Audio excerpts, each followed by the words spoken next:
Lord Cornwallis 1786 1793. 1785ರಲ್ಲಿ Warren ಹೇಸ್ಟಿಂಗ್ಸನು ಭಾರತದಿಂದ ನಿರ್ಗಮಿಸಿದ ನಂತರ governor ಜನರಲನ್ನು ಕೌನ್ಸಿಲಿನಲ್ಲಿ ಹಿರಿಯ ಸದಸ್ಯನಾಗಿದ್ದ ಸರ್ ಜಾನ್ ಮ್ಯಾಕ್ಫರ್ಸನ್ ಹಂಗಾಮಿ ಗವರ್ನರ್ ಜನರಲನಾಗಿದ್ದನು. 1786ರಲ್ಲಿ ಕಂಪನಿಯ ಡೈರೆಕ್ಟರರು ಲಾರ್ಡ್ ಕಾರ್ನ್ವಾಲಿಸನನ್ನು ಗವರ್ನರ್ ಜನರಲನನ್ನಾಗಿ ನೇಮಿಸಿದರು. ಕಾರ್ನ್ವಾಲಿಸನು ತನ್ನ ಆಡಳಿತಾವಧಿಯಲ್ಲಿ ಹಲವಾರು ಸುಧಾರಣೆಗಳನ್ನು ಮಾಡಿದನು. ಅದರಲ್ಲಿ ಆಡಳಿತಾತ್ಮಕ ಸುಧಾರಣೆಗಳು ಮುಖ್ಯವಾಗಿವೆ. ಪ್ರಾರಂಭದಲ್ಲಿ ಈತನು ಕಂಪನಿಯ ಆಡಳಿತದಲ್ಲಿನ ಭ್ರಷ್ಟಾಚಾರಗಳನ್ನು ನಿವಾರಿಸಲು ಕ್ರಮಗಳನ್ನು ಕೈಗೊಂಡನು. ತದನಂತರ ಇಂಡಿಯನ್ ಸಿವಿಲ್ ಸರ್ವೀಸನ್ನು ಪ್ರಾರಂಭಿಸಿದನು. ICS ಭಾರತೀಯ ಲೋಕಸೇವಾ ಆಡಳಿತ ವ್ಯವಸ್ಥೆಯನ್ನು ಜಾರಿಗೆ ತಂದನು. ನ್ಯಾಯಾಂಗ ಸುಧಾರಣೆಗಳು. ವಾರನ್ ಹೇಸ್ಟಿಂಗ್ಸನ್ನು ಸಿವಿಲ್ ಮತ್ತು ಕ್ರಿಮಿನಲ್ ನ್ಯಾಯಾಲಯಗಳ ಸಂಘಟನೆ ಕಾರ್ಯವನ್ನು ಆರಂಭಿಸಿದ್ದನು. ಕಾರ್ನ್ವಾಲಿಸನು ಆ ಕಾರ್ಯವನ್ನು ಪೂರ್ತಿಗೊಳಿಸಿದನು. ಈತನು ಕೆಳಮಟ್ಟದಿಂದ ಅತ್ಯುಚ್ಚ ಮಟ್ಟದವರೆಗೆ ವಿವಿಧ ಸಿವಿಲ್ ಮತ್ತು ಕ್ರಿಮಿನಲ್ ನ್ಯಾಯಾಲಯಗಳನ್ನು ಸ್ಥಾಪಿಸಿದನು. ಸಿವಿಲ್ ನ್ಯಾಯಾಲಯಗಳ ಶ್ರೇಣಿ ಹೀಗಿತ್ತು. ತೀರಾ ಕೆಳದರ್ಜೆಯ ಸಿವಿಲ್ ನ್ಯಾಯಾಲಯಗಳಲ್ಲಿ ಭಾರತೀಯ ನ್ಯಾಯಾಧೀಶರಾಗಿದ್ದ ಮುನ್ಸಿಫರು ಮತ್ತು ಸದರ್ ಅಮೀನರು ಸಿವಿಲ್ ಪ್ರಕರಣಗಳನ್ನು ಇತ್ಯರ್ಥಪಡಿಸುತ್ತಿದ್ದರು. ಈ ನ್ಯಾಯಾಲಯಗಳ ಮೇಲೆ ಜಿಲ್ಲಾ ನ್ಯಾಯಾಲಯಗಳಿದ್ದವು. ಜಿಲ್ಲಾ ನ್ಯಾಯಾಲಯದ ಮುಖ್ಯಸ್ಥನಾದ ಬ್ರಿಟಿಷ್ ನ್ಯಾಯಾಧೀಶ ಜಡ್ಜ್ ಅವರಿಗೆ ನೆರವಾಗಲು ಭಾರತೀಯ ನ್ಯಾಯದರ್ಶಿಗಳಿದ್ದರು. ಕಾರ್ನ್ವಾಲಿಸನು 4 ಪ್ರಾಂತೀಯ ಮೇಲ್ಮನವಿ ನ್ಯಾಯಾಲಯ ಪ್ರೊವಿನ್ಷಿಯಲ್ ಕೋರ್ಟ್ಸ್ ಆಫ್ ಅಪೀಲ್ಗಳನ್ನು ಕಲ್ಕತ್ತಾ, ಮುರ್ಷಿದಾಬಾದ್, ಪಾಟ್ನಾ ಮತ್ತು ಢಾಕಾಗಳಲ್ಲಿ ಸ್ಥಾಪಿಸಿದನು.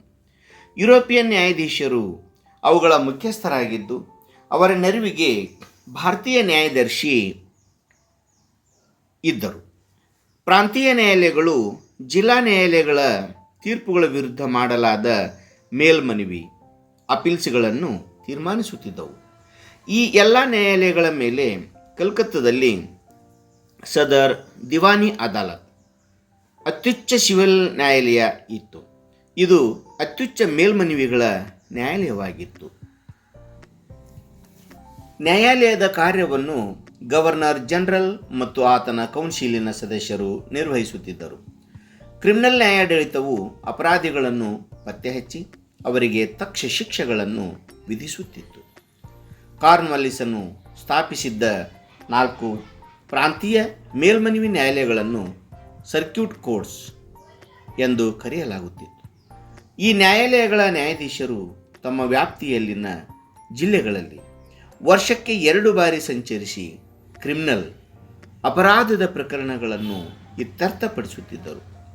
ಪ್ರತಿ ಜಿಲ್ಲೆಗೆ ಒಂದು ಕ್ರಿಮಿನಲ್ ನ್ಯಾಯಾಲಯವಿದ್ದು ಸೆಷನ್ಸ್ ಜಡ್ಜ್ ಅದರ ಮುಖ್ಯಸ್ಥನಾಗಿದ್ದನು. ಕಲ್ಕತ್ತಾದಲ್ಲಿನ ಸದರ್ ನಿಜಾಮತ್ ಅದಾಲತ್ ಅತ್ಯುಚ್ಚ ಕ್ರಿಮಿನಲ್ ನ್ಯಾಯಾಲಯವಾಗಿತ್ತು. ಗವರ್ನರ್ ಜನರಲ್ ಮತ್ತು ಆತನ ಕೌನ್ಸಿಲಿನ ಸದಸ್ಯರು ಅದರ ಕಾರ್ಯವನ್ನು ನಿರ್ವಹಿಸುತ್ತಿದ್ದರು. ಕ್ರಿಮಿನಲ್ ಪ್ರಕರಣಗಳನ್ನು ಮುಸ್ಲಿಂ ಕಾನೂನಿನ ಪ್ರಕಾರ ತೀರ್ಮಾನಿಸಲಾಗುತ್ತಿತ್ತು.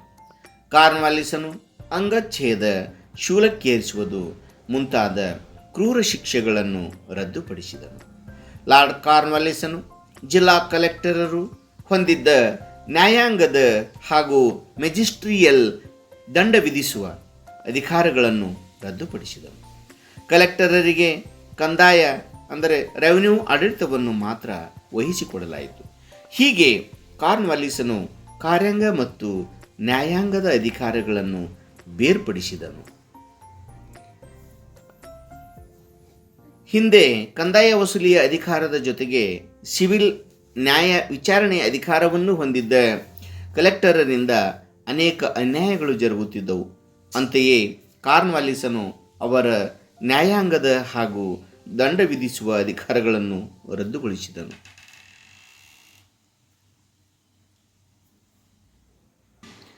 ಭಾರತೀಯ ಪ್ರಜೆಗಳನ್ನು ಸರ್ಕಾರಿ ಅಧಿಕಾರಿಗಳ ದಬ್ಬಾಳಿಕೆಯಿಂದ ರಕ್ಷಿಸುವುದಕ್ಕಾಗಿ ಕಾರ್ನ್ವಾಲಿಸನು ಸೂಕ್ತವಾದ ವ್ಯವಸ್ಥೆಯನ್ನು ಜಾರಿಗೆ ತಂದನು. ಅದೆಂದರೆ ಅಧಿಕಾರಿಗಳು ತಮ್ಮ ಅಧಿಕಾರದ ಬಲದಿಂದ ಮಾಡಿದ ಕೃತ್ಯಗಳನ್ನು ನ್ಯಾಯಾಲಯಗಳಲ್ಲಿ ವಿಚಾರಣೆಗೆ ಗುರಿಪಡಿಸುವುದಕ್ಕೆ ಅವಕಾಶ ಕಲ್ಪಿಸಿದನು. ಹೀಗೆ ಕಾರ್ನ್ವಾಲಿಸನು ಕಾನೂನುಬದ್ಧ ಆಡಳಿತ ಅಂದರೆ ರೂಲ್ ಆಫ್ ಲಾಗೆ ಅಡಿಪಾಯವನ್ನು ಹಾಕಿದನು. ಪೊಲೀಸ್ ಸುಧಾರಣೆಗಳು. ಬಂಗಾಳದಲ್ಲಿ ಜಮೀನ್ದಾರರು ಪೊಲೀಸ್ ಶಾಂತಿಪಾಲನೆ ಹಾಗೂ ಸಂದೇಹಾಸ್ಪದ ವ್ಯಕ್ತಿಗಳ ದಸ್ತಗಿರಿ ಕರ್ತವ್ಯಗಳನ್ನು ನೋಡಿಕೊಳ್ಳುತ್ತಿದ್ದರು. ಆದರೆ ಅವರ ಕಾರ್ಯ ಸಮರ್ಪಕವಾಗಿರಲಿಲ್ಲ. ಆದ್ದರಿಂದ ಕಾರ್ನ್ವಾಲಿಸನು ಕ್ರಮಬದ್ಧವಾದ ಪೊಲೀಸ್ ವ್ಯವಸ್ಥೆಯನ್ನು ಸಂಘಟಿಸಿದನು. ಪ್ರತಿ ಜಿಲ್ಲೆಯನ್ನು ಠಾಣಾಗಳೆಂಬ ಹಲವು ಚಿಕ್ಕ ವಿಭಾಗಗಳಾಗಿ ವಿಂಗಡಿಸಿ ಪ್ರತಿ ಠಾಣಾದಲ್ಲಿ ದರೋಗ ಎಂಬ ಭಾರತೀಯ ಪೊಲೀಸ್ ಅಧಿಕಾರಿಯನ್ನು ನೇಮಿಸಿದನು.